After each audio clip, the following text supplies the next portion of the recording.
So, ngayong araw guys, ay mag-oven tayo ng tuna. Ito yung aking mga sangkap. Madali lang ito. Ayan. Salansan lang natin lahat ng ingredient dyan. Tapos, ayan, yung ating tuna sa ibabaw. Babad muna natin sa asin iyan, yung ating tuna. Ayan. Tapos, ganyan lang siya.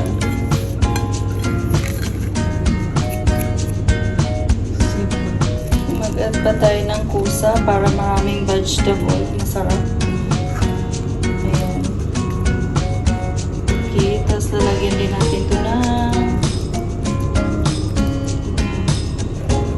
tomato. Tapos ito ating garlic.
And the final is, ayan, tuna in oven.